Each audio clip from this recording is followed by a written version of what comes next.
Okay, we are live. Good morning. My name is Attorney Vincent Davis, and this is The Secret: How to Fight CPS and Win. This is a Sunday edition of our show, and I'm joined by a very special guest, Sonia Blackbear. Sonia, how are you? I'm fine. Thank Good. you for having me. Well, thank you for being on, agreeing to be on an early Sunday morning show. A lot of people will still be in bed, but hopefully they'll catch the rewind. This is Yes. streamed to 8 different social media platforms, and the videos stay up, I think, indefinitely. So you can always catch the show and watch it. So this show is about CPS, and I guess since we've never met or talked, you've had some interaction with CPS. Is that true? Yes. Okay. First of all, what state are you in? I'm in South Dakota. South Dakota. Okay. When I was in law school, I worked for a professor who had very close ties to the Dakotas, and helping folks there with, I guess, pro bono type of legal work. And one of the things that I noticed, although I never went with him on a trip to the Dakotas, one of the things that I mentioned that I saw a lot were that both the Dakotas had a large not African American, American Indian population. Yes. Is that accurate? Yes, it is. Now I'm just going to guess by your last name. Are you American Indian? I am. Okay. And in CPS cases, there are special laws that apply to American Indians, Yeah. specifically the Indian Child Welfare Act, ICWA.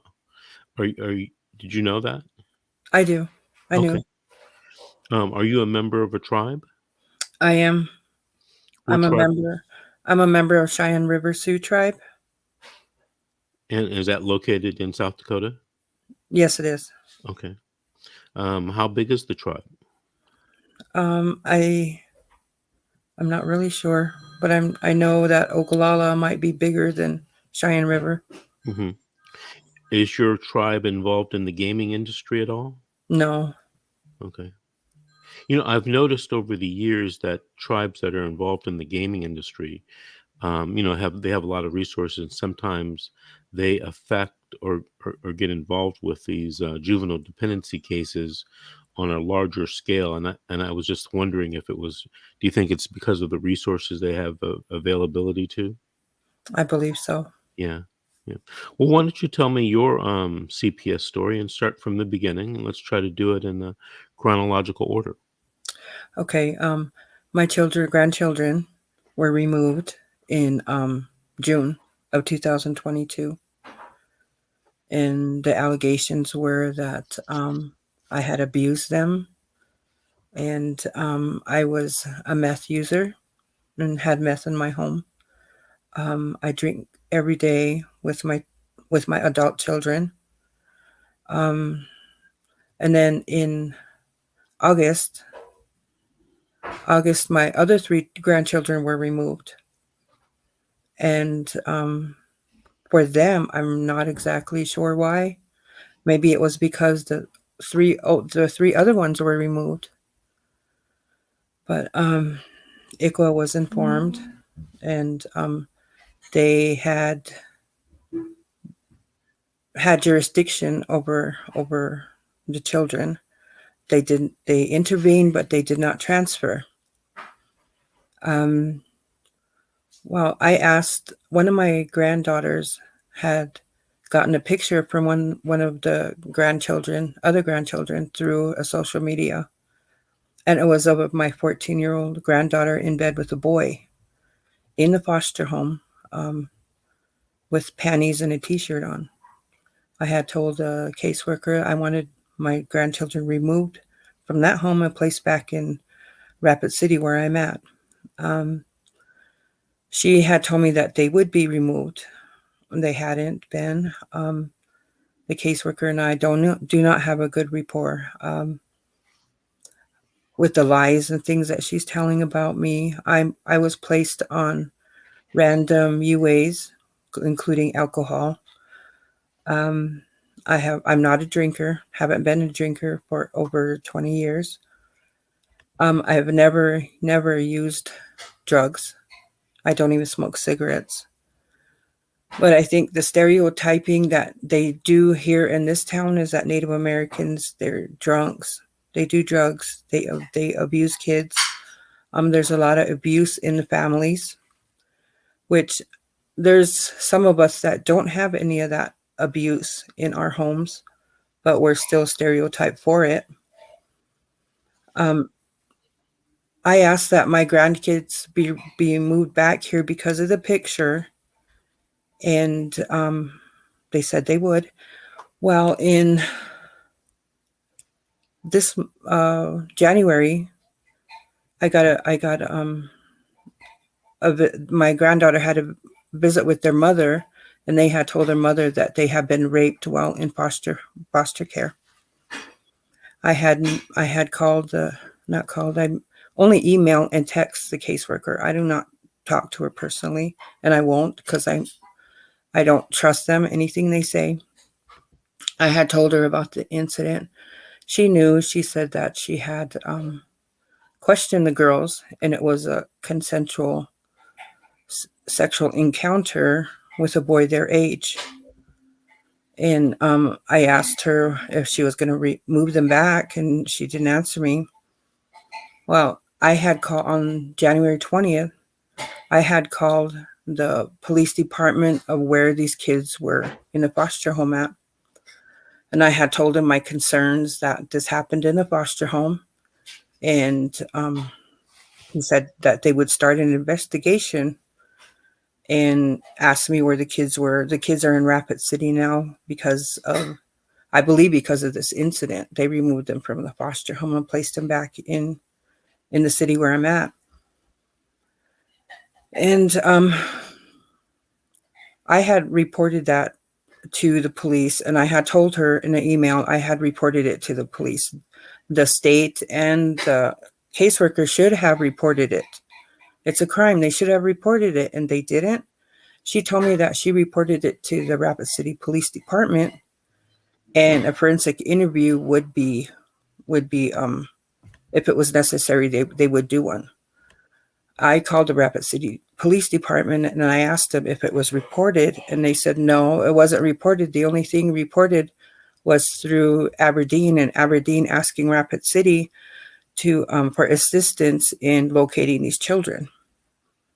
And that's the only communication Rapid City had with this case. And then I had mentioned this to her, to the caseworker, and she had not replied back to me, and she had quit replying back to me. I also called, since I am a mandated reporter for my job. What do you do? What kind of job do you have? It's called the Rapid City Family Project here in Rapid City that I helped found. It's a program with Indigenous Native American children that are that have trauma, childhood trauma, and I facilitate 2 families, 2 children, and their parents on sexual abuse, emotional abuse, and now I will be taking a job in Pine Ridge, doing the same as I am here in Rapid City. Did you found this before this case started or after? Before, Okay. and the children and I helped establish the program with other parents and their kids, where we had it was a project that we were trying to see if the Native American community would be interested in a program like this, which they were. So that's what I do. I'm sorry for interrupting you. Please Yes. Fine. continue. Please continue with the story. Okay. So I'm a mandated reporter. I called the child protection and had in peer and had reported this incident to them. And I had told them the caseworker and her supervisor and the regional supervisor all had known that my granddaughters were there. And I had asked them back in July to please Yeah, please remove my grandchildren from the home. And I've been asking since. I think I've asked about maybe 6 or 7 times that they remove my grandchildren from that home before this incident, before the rape of these children. I don't believe, they keep telling me it's consensual, but they're 14 years old. Consent is 16. So it is a crime, and I believe they should have reported it and taken my grandchildren to the hospital Right. to have them examined and, you know, make sure there's no STDs and all of this. They hadn't done that either. In an email, I had told her I wanted the children to be taken to the hospital, but she hasn't replied. So this is something that happened recently? Yes, I reported this January 20th, but my granddaughter had reported the foster parent had telling the children they can have boyfriends, they're allowed to have boyfriends, and when they're ready for sex to let her know so she can put them on birth control. And this was back in August that I was told this information. That's what I was telling them. I wanted my grandkids back. And then there was a picture circulating of one of my grandchildren in bed with a boy with panties and a t-shirt on, and she's 14. And then again, I asked them, please remove my grandkids from this situation. Let me stop you for a second because there's a couple things I need to fill in. Mm-hmm. First of all, in California, the age of consent is 18. You have to be an adult. Now, I'm aware that in some states it's different law. So Mm-hmm. you telling me in South Dakota the age of consent is 16? Yes. Okay. But if the person is under 16, there can be no consent. Yes. Okay. I did a case here in Los Angeles County where the defense attorney told a judge that it wasn't rape, it wasn't sexual abuse, because my client, the younger kid, it was consensual. And the judge asked me, "Well, how old is your client?" I thought he was a minor. I said, "He is a minor, Your Honor." And this happened several years ago. And at the time that this incident happened, he was maybe 9 or 10. And the judge looked at, and then this was doing what's called a mandatory settlement conference. The judge looked at the other attorney, and he was getting visibly disturbed, and he asked me to leave the room so that he could have the talk with the other attorney. Basically, I don't know what they talked about, but I gather it was the judge telling him that it was probably the stupidest thing for him to say, that it was consensual because minors can't consult. And I would guess, I'm not sure, but I would guess it's the same thing in your state. Just I believe so. by the way they're acting and trying to sweep it under the rug. Mm-hmm. Um, you know, through this practice of law, one of the issues that comes up in these cases is, generally is abuse. And you would, I don't know if you would be, but I was shocked to learn how abuse that happens to children, how it affects them their entire lives. Yes. Their entire That lives. is what I had told them too. Yeah. Mm. I hope that, well, first, the other thing I wanted to find out is, now you've talked about the kids being taken out of your home. Generally, in California, you can only take kids away from parents or legal guardians. Mm. So if you remove them from the grandparents' home, the grandparents actually have to go to court and get what's called legal standing to participate in the case and to exercise rights to try to get the children back. Is it the same in your state? Um, I believe it is, but I did have custody of these children How did through you how did you through have the tribes, Oh, through the tribes. through Okay. 2 different tribes. Yes. Okay, so you had custody through the tribal court. Yes. Or no, let me get this straight. Since you had custody through the tribal court, those courts, those tribal didn't want to intervene and transfer the case back to the tribal court? No, at the beginning they didn't want to. They wanted to see you have to have your rights terminated before they transfer. So I believe that they were trying to do it after my guardianship rights were terminated. Then they were going Okay. to transfer. Okay, so you had guardianship through the tribal court. Yes. Okay. So that's why CPS is treating you basically like a parent. Hmm. Yes. Okay, I got it. Now, Yes. where excuse me, where are you in reunifying with the kids, getting them back in your custody? You've told me that you've been testing clean and Hmm. that the allegations were against you were alcohol and drug related. Yeah. Whether they're true or not, if you start testing clean and showing the court that you're not using drugs, most courts are compelled to return the children to you. Um, if that's not happening, can you tell me why?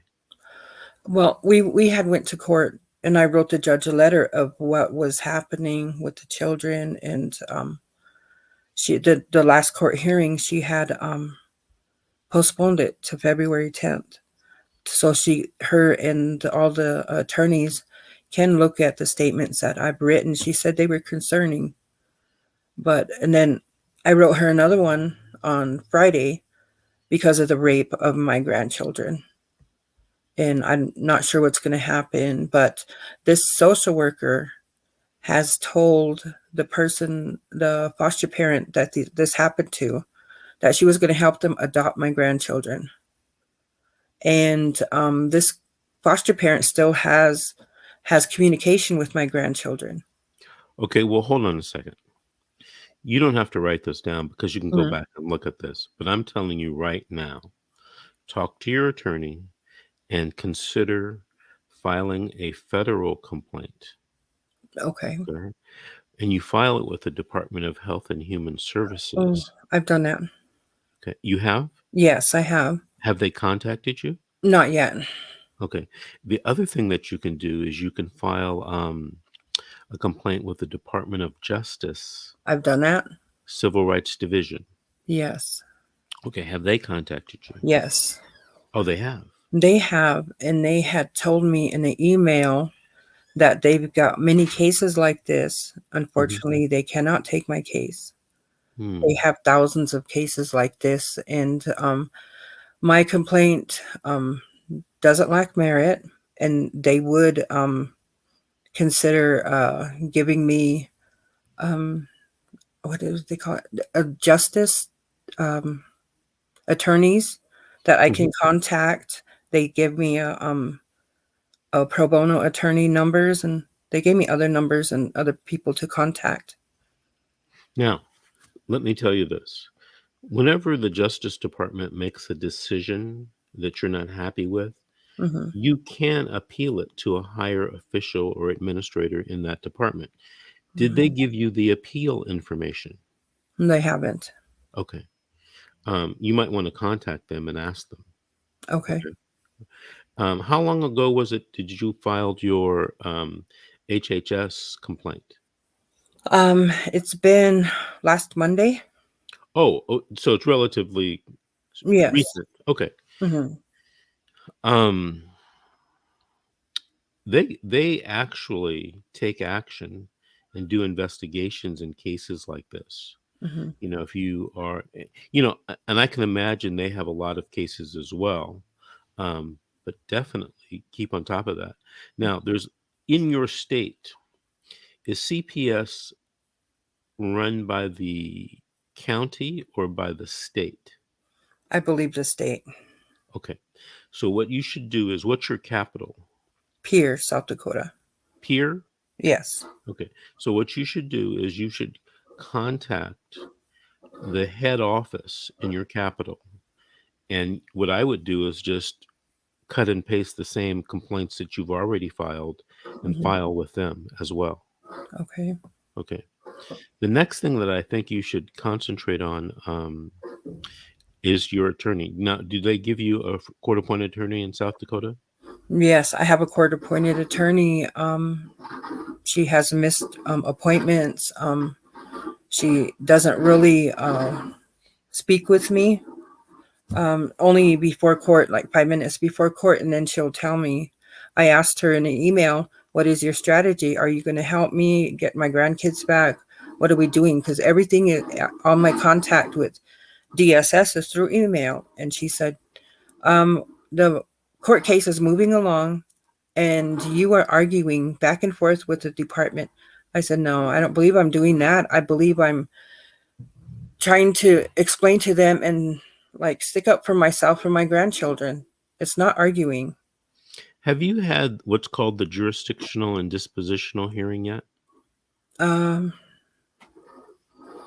I It's to don't de- it's to determine whether the allegations against you are true or false. no, no.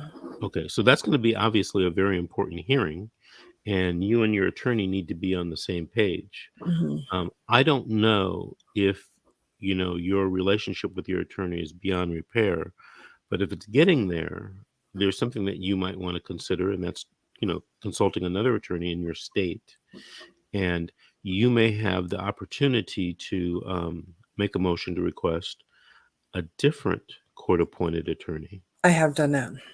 Oh, you Yes, have? I have. And Yeah. what has the judge ruled on it yet?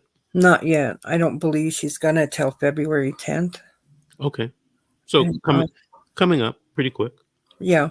Okay. Another thing I wanted to tell you is that these twins are reporting inappropriate touching by the foster mother.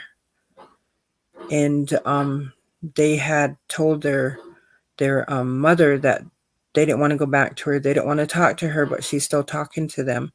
She talks to them like she's in a relationship with them. She touches them like she's in a relationship with them. And she had told them that the CPS caseworker is going to take them back to where they were and help the foster mother adopt them. Do you have any other relatives or friends? Every time I take a name to them, it's their background check never passed. Yeah, I don't have anybody. I had friends that went there, and all of them, nobody passed their background. Okay. I mean, is that something that's real? I mean, they had problems with their background, or something the CPS is making up? I think CPS is making up some of it, and Okay. then I know a couple of them wouldn't pass, but they still tried. Okay. So let's do this. You should make a list of 25 friends and relatives Okay. that could take the children. Okay. All right. Now, I would not put anybody on the list that had a criminal conviction, Okay. because it's harder for them to get the kids. Not impossible, but harder, Hmm. depending on the conviction. Yeah. And I would put their name, address, telephone number, and their relationship to the child. And if Okay. it's a family friend, it's a family friend. Now, here's the key part. Here's the really important part. They don't have to live in your state. Okay. They can live in another state. And technically, they could live in another country. Where I am located in Southern California, there was a lot of cases that come up with Mexican nationals, right? Hmm. A few years ago, I was involved with a case with placing kids in Switzerland. Okay, so these kids can be placed anywhere. There's something called the interstate compact for the placement of children. There's also something called an intrastate, meaning within the state. But there's something in federal law where there's international placement of children. And the name of the law escapes me. It's a treaty. It's a federal treaty, and America is part of the treaty with many other countries. Not every country, but many other countries. So you're not limited, right? And here's one of my theories and strategies. When you put on people that are local, that's good. But when you put on people that aren't local, that's good too. You know why? Because out of 25 names, there's no way that they could possibly decline all 25. There's no way, Mhm. right? Because, you know, you're a smart woman, you're putting on people that can pass. So they actually have to do a background check. And by law, at least in California, and I would guess in your state, they have to report those results to the judge. Mhm. So the judge will know. Now, imagine you're a judge in the CPS court, juvenile dependency court. You only know what the social worker tells you. Mhm. And you're going to assume that the social worker is telling you the truth, right? Yes. No reason for you to not believe that. Mhm. But when you start hearing other information, you're going to get kind of concerned as the judge because ultimately, whatever happens to these kids, it falls on the judge's shoulders, Mhm. right? And I'm sure if she continued a case because she has concerns, there's a good reason because ultimately your judge is responsible. Now, the other thing that I would keep in mind, and you don't have to really discuss this with anyone right now and, until you get the kids back, but these kids and you have serious legal claims against your county or state and these social workers. Um, Based upon what you've told me, if it's true, the conduct of this social worker is reprehensible. She shouldn't even be doing this job if that's what she's doing with these kids. Yes. And I would gather to say, I would guess to say, this is not the first time Mhm. that there's other victims out there that maybe, didn't have a family to raise a fuss about. Yeah. You know, I don't know if you've been watching in the news about that African American guy back in was it Tennessee who got killed by five other cops. Yes. You've been watching that story. Yeah. See, it's all over the news, right? Mhm. Five other black cops. Yes. Well, now they're starting to ask who were the other victims because now they're guessing that this isn't the first time that happened with these cops. Mhm. And I would guess to say the same is true with your social worker. Mhm. And that means either your social worker doesn't know the law or she's just callous and indifferent. It's Well, one of the other. It's one of the other. yeah. She had spoken to Ikwa on my reservation. Ikwa, after the rape of my grandchildren, was going to transfer. She had told me she's going to get the paperwork and transfer these kids. The other tribe, Ikwa, had told me the same thing. Well, this caseworker had told them that the kids were afraid of me and didn't want to come back to me. So Ikwa is setting up a meeting with the kids on Tuesday to speak with them and to see why they're scared of me and don't want to come back. Yeah, because and then they'll find out it wasn't true. Yeah, And if the tribes find out it's not true, that social worker is in big trouble.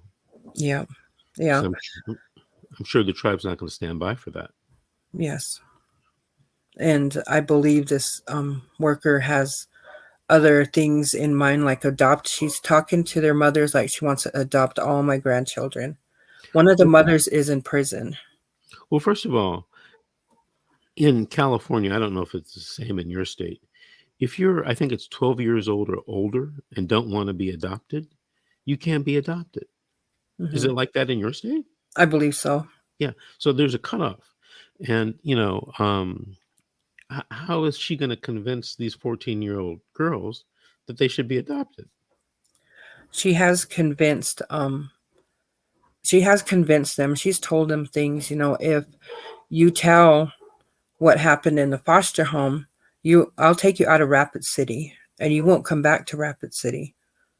So I believe these kids are afraid to say anything. I haven't visited these kids since December 19th. And each time a visit is coming up, it's always canceled or they can't make it or They're afraid of me. Well, that's interesting because it's, part of the cover up by the social worker. Yeah, I And believe so. you should continue to report this to HHS and Department of Justice because new things are happening. Mhm. Yes.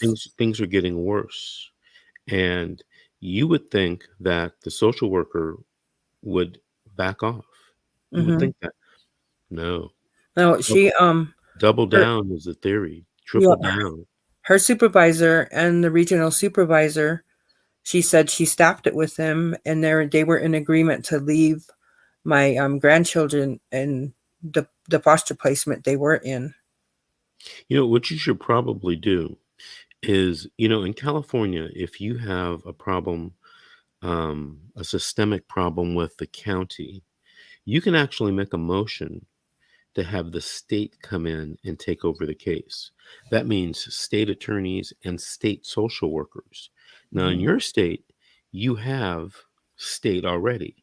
Mhm. But you should talk to your attorney about making a motion to have some other agency take over the case, or at the very least, get it out of that social worker office into another office and make the office in the next town take over the case with Okay. the lawyers from the next town.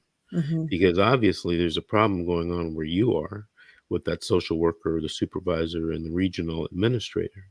There was a case back in 2019, January 17th. No, July 17th, 2019, where a case where my granddaughter was taken, and her mother didn't want to release her to me, so they took her into state custody, even though I did have custody through the tribe. And my oldest granddaughter was 17 at the time. They had taken her too, and two of her other, well, altogether four of them. And the my granddaughter was crying, "Nana, don't you want us?" I said, "Yes, I do. I'm out here waiting for them to bring me the paper so I can sign." And she said, "Well, they're laughing at you, and they said you're a lying Indian bitch, and they won't give you any kids." So I had complained that she had called me an Indian bitch. And Wait a minute, wait a moment. The same social worker? no, not the same one, Oh, but the okay. same supervisor. Then the supervisor was my caseworker. But before she became my caseworker, there was a non-native caseworker supervisor. And then after I had complained that she called me the Indian bitch, she put a native on my case. And the native now is the supervisor. And I believe this is stemming from back when I did a complaint in 2019. And I had written the judge this in a letter, and he had released my grandchildren back to me at the hearing that we had, where they were going to continue placement, but he placed them back with me, and I believe it was because of the way they were treating me. Right. Yeah, I get it. Um, did you consider a lawsuit back then? I complained. I called the peer office and complained. Back then I don't know what I know now, because I watch a lot of your YouTube things where I'm getting all of this from, where the DHHS complaint. This is all where I got to get it from. Back then I didn't know anything, so I didn't sign any. I didn't complain to the right people, I guess. And I hadn't started a lawsuit back then. Are you what do you think about lawsuit now? I want to. I really want to, because these, like you said before, some she could have did this to other kids. Got other kids adopted, Oh yeah. and yeah, she could have done that to a lot of other kids. I know one of my sons had lost his child. um, they adopted his child. And I asked the judge, same judge I have now, if they would place my granddaughter back with me. I never did get a reply, although I went to the courts and sat there waiting. I mean, after the courts were over, I was hoping they would call me in, read my letter, and call me in, and it didn't happen. Okay, so you know this, Sonia. In order for you to get an action from a judge, you really have to do something which I haven't heard you say you did, especially concerning that grandchild. Mhm. You actually have to file a petition or make a motion. You writing a letter to the judge, Mhm. technically, at least in California, the judge isn't even supposed to read it Mhm. because you're not even a party to the case. Now I understand that. Yeah. Yes. So standing, I was talking to someone in my office recently, just recently, about the issue. No, no, it was on the show yesterday. It was on the issue of standing, and I kind of got the feeling that I was being poo-pooed and not really listening to the lady's complaint. Lady had a great case. Problem is, in my humble opinion, she had no legal standing. So you have to establish the standing. And just like in her case, you can always establish the standing, but you have standing right now of these Yes. grandkids because you're the guardian through the tribal courts, Mhm. Yes. right? So And I'm sorry go to ahead. interrupt you. I had asked my lawyer to file a 388, and Well, she there's said, no, well, yeah, there's no 388 in your state. It's she called had told something me. else. It's called Mhm. something else. 388. I tell that to people all the time. Yeah. 388 only applies to California. Yeah. There is something in your state. It's just called something different, and might be a 999, it might be a Yeah. 50 or a 101. Who knows? You got to I find asked out. Yes, I asked her if she can find a like 388, and she said we don't have nothing in South Dakota that is like a 388. You can verify that by talking to another attorney in your state. And also, Cassandra Woodard, one of our hosts, has talked about this twice on the live streams that we do. There's actually on the internet a website that will convert one statute, Welfare and Institutions Code Section 388, to the like or similar statute in your state. Mhm. Um, for the life of me, I can't remember that website. When I needed it, I just messaged Cassandra. But Mhm. if I don't know if Cassandra's listening, she's probably still asleep this morning. But I'll ask her, and I'll try to post it tomorrow on the show at 7 p.m. because Okay. it's such a helpful website. Obviously, Mhm. because we're in California and people watch all over the country. You Yes. know, um, and they'll probably want to know, well, what's that statute in my state? But here's the thing: in even in California, if you couldn't file a 388 at this time because it's filed after the disposition hearing. And from talking to you, I'm guessing you haven't had the jurisdictional and dispositional hearing. Yeah. So in order to get things that you want, you have to file other type of motions. And I'm sure that, as in most states, if you're English common law state, which I think you are, you Mhm. can file motions, and you need to talk to your attorney about that. And again, if you're not getting the love from your attorney that you believe that you should have, you got to talk to other attorneys in your state. Mhm. It's very important. Um, Not only what you do, but what your attorney does or doesn't do is going to control what happens in this case. So you should definitely be talking to attorneys. Unfortunately, not a good use of your time generally, but yeah, Mhm. you should get more information. The other thing, and I not never, but I rarely advise people of this, but I would advise you of this. I would advise you talking to a civil rights attorney and maybe filing a case now. Okay. Generally, I tell people, wait till after the case. Mhm. But so much is happening in your case; it's getting more and more convoluted and complex. Yeah. And the social workers, are doubling down, tripling down, quadrupling down on you. You're going to have to let them know that you're serious. Nothing Mhm. like a federal lawsuit to let them know that you're serious because, generally speaking, federal judges don't play. Mhm. They don't play. Okay. And I don't know the geographics of your state or where you are. Is there a federal courthouse near you? Yes, it's in the city. Yeah. Okay, so there you go. You don't Yeah. have to travel a long ways. Yes. Sometimes you meet people and they're like 300 miles from the nearest federal court. Hmm. That can be a problem. Yeah. But try to find a civil rights person in your area because it's best in your area. If you do, I don't usually do this, but if you have a problem finding a civil rights attorney, I mean, we do civil rights as well, cases against CPS, but there's a guy, um, I won't mention his name, but he's one of the gurus of this in California, and he does go to other states. If you're having problems, I might put the two of you in contact with each other That would because be nice. this is the kind of thing he wouldn't let go of this. Hmm. I mean, that's the kind of guy he is. When he sees injustice being done, he's all over it.